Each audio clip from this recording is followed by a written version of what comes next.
છોટાઉદેપુર જિલ્લાના કવાંટના હોળીનો ગેરનો મેળો એ વિશ્વવિખ્યાત મેળો છે। આ હોળીના મેળાનું એ મહત્વ રહ્યું છે કે એ પ્રાચીન કાળથી આ મેળો ચાલ્યો આવે છે, જેમાં આ છોટાઉદેપુર જિલ્લાના રાઠવા, ભીલ અને તડવી સમાજના લોકો અને એની સાથે મહારાષ્ટ્રના નંદુરબાર જિલ્લાના અને મધ્યપ્રદેશના ઝાબુઆ, અલીરાજપુર અને બડવાણી ક્ષેત્રના જનજાતીય સમાજની આ સાંસ્કૃતિક પરંપરા અને રીત રિવાજોનું પ્રગટીકરણ અહીં દેખાઈ રહ્યું છે। પ્રાચીન કાળથી હોળીના દિવસ બાદ ત્રીજા દિવસે આ કવાંટમાં ગેરનો મેળો ભરાય છે। ગેર એટલે માંગવું।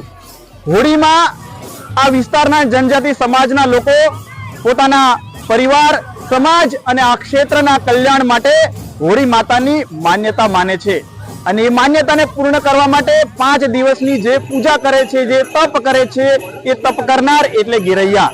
એ ગેરૈયાઓ પોતાનું પરિવાર છોડીને ગામે ગામ ઉઘરાણી કરવા માટે જાય છે અને એ ઉઘરાણી એટલે ગેર। એ માથે મોરપીંછ હોય, શરીર પર માટીના સફેદ ટપકા હોય, મોટો ઢોલ હોય, વાજિંત્ર હોય, ઘૂઘરો હોય અને એ સાથે 50, 100, 200 ના સમૂહમાં એ નૃત્ય કરતા કરતા આ નગરની અંદર જાય છે અને એને નિહાળવા માટે આ વિસ્તારના ગામે ગામથી અને સાથે આખા રાષ્ટ્રીય અને આંતરરાષ્ટ્રીય સ્તરથી લોકો જોવા માટે આવે છે।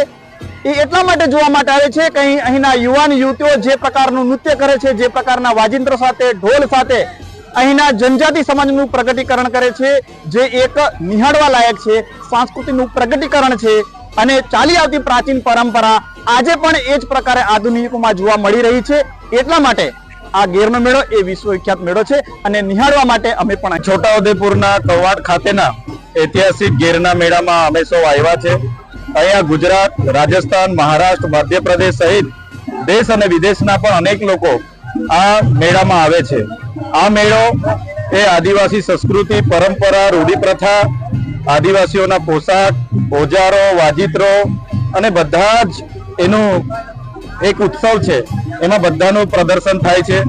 ત્યારે અમે પણ નથી જાણતા અને એનો ઇતિહાસ હજારો વર્ષ જૂનો છે અને આ ગેરનો મેળો એટલા માટે કહેવું પડે છે કે જે ફસલી હોળી પતે અને તરત આ ગેરનો મેળો થાય છે અને આ ગેરના મેળામાં ખૂબ ઉત્સાહ સાથે ઢોલના તાલે, શરણાઈની તાલે બધા જ લોકો આજે અહીંયા પોતાના પહેરવેશમાં છે અને એ રીતે અમે પણ અહીંયા ઉપસ્થિત થયા છે।